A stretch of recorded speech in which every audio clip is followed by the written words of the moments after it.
Welcome back to CBS This Morning. I'm Brea Hollingsworth in for Gail King. You may have seen it on your walk to work. It's in back alleys, on the side of dumpsters, and all over abandoned buildings. And it just might be worth millions of dollars.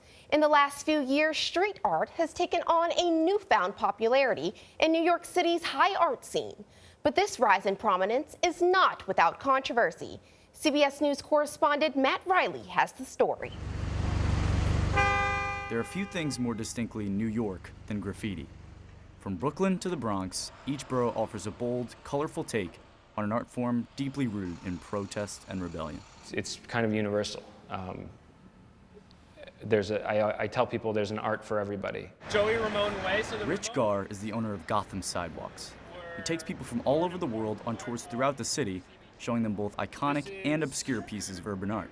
He intertwines the art and history of New York to give tour-goers an experience they would never get on a double-decker bus. How do you think a piece of art changes, specifically street art, when it's taken off the street? In general, when you take art from the street and put it in a gallery, it's kind of like going to a zoo.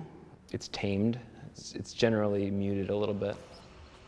To find out more, we went to the so-called zookeepers themselves.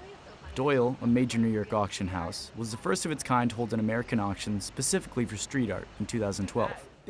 Angelo Madrigal, Doyle's contemporary art specialist, was early to recognize the trend. In looking at where the auction world was in 2012, street art, at least in the United States, at auction was almost unknown. Fast forward a few years, and Jean-Michel Basquiat, considered a founding father of urban art, became the highest-grossing American artist at auction. His 1982 painting, Untitled, sold for more than $110 million in 2017, a sum usually reserved for works by Da Vinci or Picasso. The appetite is there.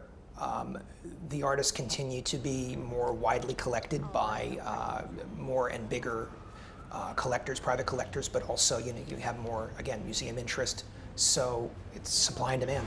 But some street artists want its roots to stay firmly intact. The South Bronx's Lionel Weeks, better known by his tag name Secret Agent, spoke to us about the history of his craft. It's like a revolution without violence, without bullets and bloodshed. I would never separate graffiti from street art because it's the same energy, just different media. Regardless of street art's newfound commercial viability, its prominence in today's art world and today's society is undeniable. It's for everybody. It's democratizing. And you don't have to, just like any art, you don't have to like it.